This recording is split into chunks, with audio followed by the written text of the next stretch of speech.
Sultan Ramsey here, the political preacher, coming today to want to talk to you about capitalism, socialism, and communism. Want to give you some definitions and just explain a little bit what each one means. We hear these terms often. We see people protesting about capitalism, saying it's a bad thing. I want to clarify some of that for you and explain to you the roles that each play in a society and give you some examples so that you can be better educated and better prepared to make better decisions about your country, who to vote for, who not to vote for, and the things that you want to protect. So all three systems, capitalism, socialism, and communism, are economic political systems. Capitalism, simple definition, is that we're able to own our own property, we're able to own all of our own goods, and we can choose to take a service or a product and sell it at a profit. That is a simple definition of capitalism. And so in this country here, capitalism provides a lot of people to build wealth because you start businesses and you're able to make a profit. And, there's really no limit technically except your own ability, right? And how hard you're willing to work. And so we see many stories of many people, whether it's McDonald's or Apple or Google or whatever, Microsoft, these guys started in their garages, Facebook, where this video will be out, YouTube, Twitter, Instagram. All these are examples of capitalistic ventures. Socialism, on the other hand, are programs and where the government owns and runs it. So some examples of socialism is like, we have Medicaid, we have Medicare, we have Section 8, we have HUD, we have all these things. These are examples of government-run programs where the government owns and distributes. They take our tax dollars and they distribute to people who need a hand up. But if you're not careful, socialism can become communism. And communism is a political economic system by which the government owns and distributes everything. For example, I travel to Cuba, and Cuba is a communist country. So the government owns all the houses, all the land, all the farm equipment, and everything that's produced on those farms and in stores or whatever, it's owned by the government. And so, in Cuba, doctors make $75 a month. In Cuba, if you have a farm, you don't own anything on that farm. And when you have crops, those crops and stuff are collected by the government. And then the government rations out the food, the toiletries, everything like that. When I go to Cuba, I always bring extra toilet paper for two reasons. Number one, so I can have some just in case.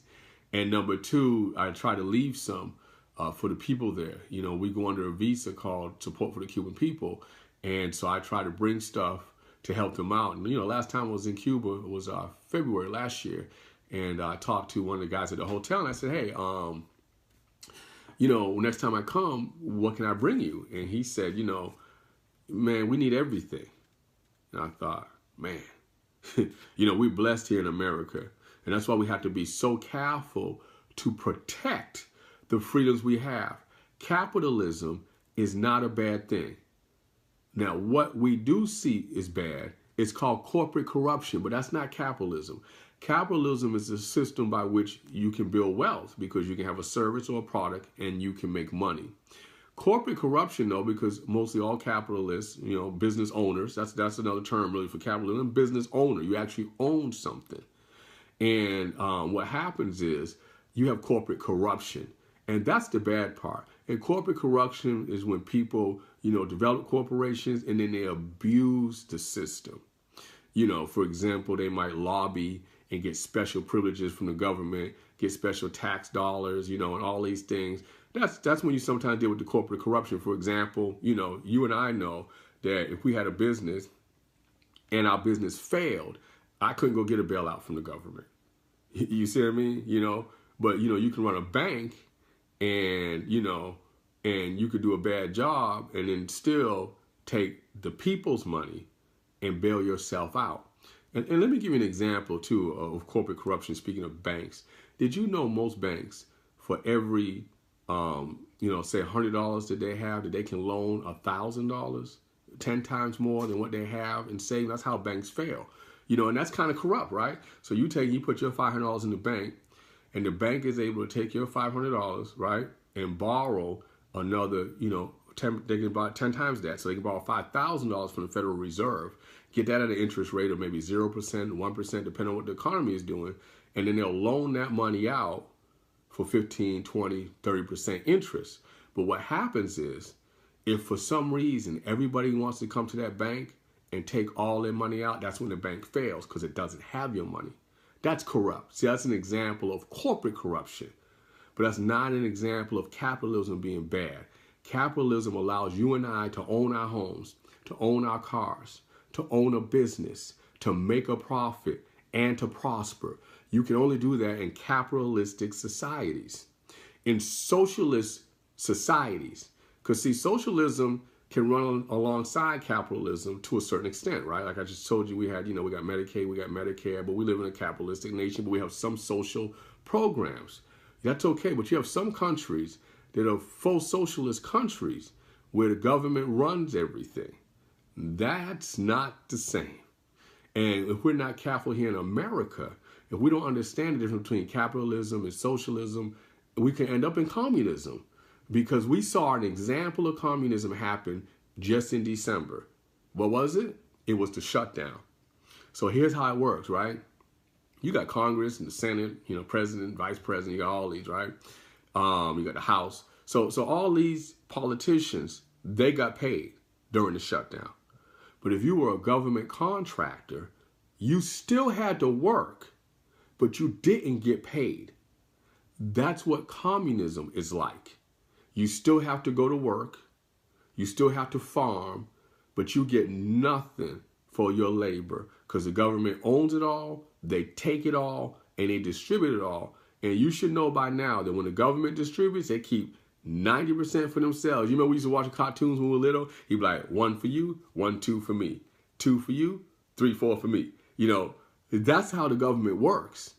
And so the government shutdown was a classic example, because I knew people personally who were government contractors who still had to work. They did not get paid, and they got no back pay. So the government made you work, paid themselves, but didn't pay the people. That's communism. That's an example of it.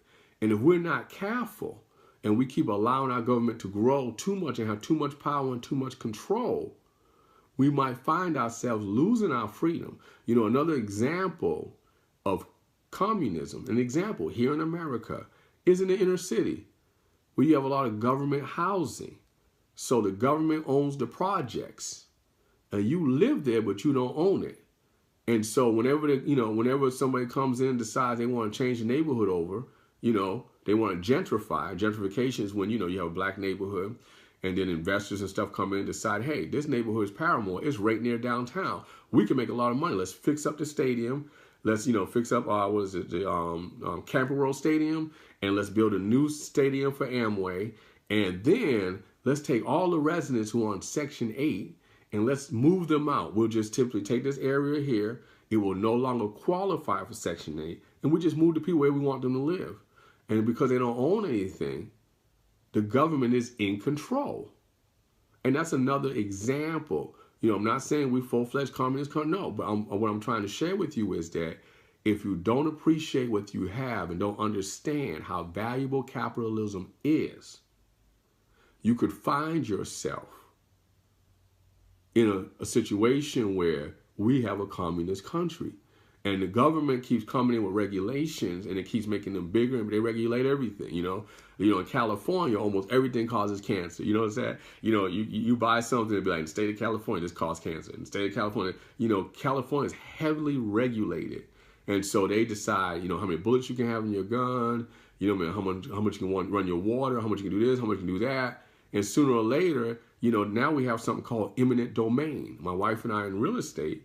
And eminent domain is when the government thinks that your property is valuable and they want to build a highway there or whatever, they can just come take your property. And that's where we're at today. And so we have to be very careful when you have politicians talking about, they want socialism, because politicians always use double talk. They don't never really tell you what it is. Like I shared before with you about taxes. You know, politicians say we want to tax the rich, but they really can't tax the rich because the rich don't make an income. They live off their profits from their capital gains tax, right? They live off profits from their investments. So when they start raising the income tax, they're only really taxing us, the people. So similarly, when they start talking about capitalism is bad, we want socialism, you know, what they're really saying is we want more control. We want more power. But in order for us to get that, there has to be a shift in that dynamic. That means you get less, they get more.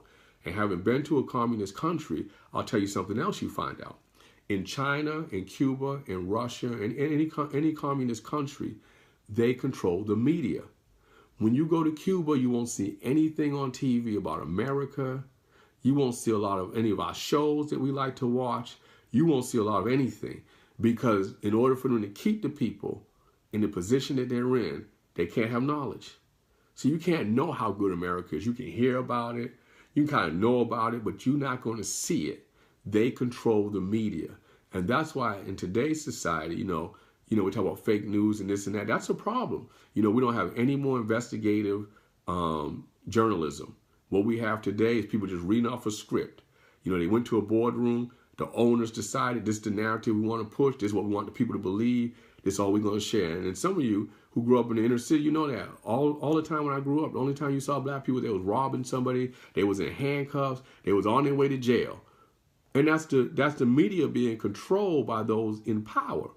Well, when you live in a society that doesn't want capitalism, and we keep saying we want socialism, but socialism really is, when the government's telling it to you, it's kind of like an undercover word for communism. Like, we want to control things. And they've already ran a tester now. They were able to get you focused on the wall during the shutdown while they were not paying the American people for work they were demanding the American people to do. So we had to be very careful. So let's recap, okay? Capitalism allows you to own your property, own your products, and also gives you the opportunity to create a business with a service or a product and make a profit and build wealth. That's capitalism. A simple definition, right? Socialism is where the government owns and runs things. And usually, like I said, different government-run programs, it can run alongside capitalism as long as it's kept in check. If socialism is not kept in check, it can lead to communism, where the government owns everything and distributes the wealth. I know you heard that term before. That distribute the wealth is more of a communist term than a socialist term. Typically in socialism, you find that people are going to create a program to help people. That's it. When you start talking about distributing the wealth, you're talking about taking people's money and then giving a little bit to each person. And when that happens, just like in Cuba, when you go to Cuba, you're going to notice that there's police substations like every 2 or 3 blocks, and they're armed. You're going to notice that there's diplomat houses there, and they all have bars on the windows and bars on the door to protect them, because these are people that's pretty much keeping the people oppressed. And you know something else. There's a lot of classic cars in Cuba, and the reason why is because if you own a car past a certain year, you're not allowed to. So they have those older cars. Most of them have 4-cylinder engines and things like that in them. You got a big old Chevy. It's got a 4-cylinder engine because they're doing everything they can to preserve that one little piece of property that they own, because you're not allowed to have newer cars in Cuba. The only people who have newer cars in Cuba are the diplomats, people who run the government, people who work with the regime there. And so that's why, and when you go there, you're going to notice that the people, doctors in Cuba make $75 a month. $75 a month in Cuba, doctors. And Cuba, look it up online, has one of the best medical facilities, medical training facilities in the world. So capitalism is good. Socialism minimally is good. If you're not careful, socialism can become communism, by which we lose all our freedoms. Not good. Corporate corruption is bad, but capitalism is good. All right? I hope that helped. Leave a comment. Tell me what you thought. Add to it. Let me know. Maybe I can learn something too, right? You can add something to it. Follow me on YouTube. Follow me on Instagram at The Political Preacher. Like this video. share it, and I'll see you soon. Take care. Peace.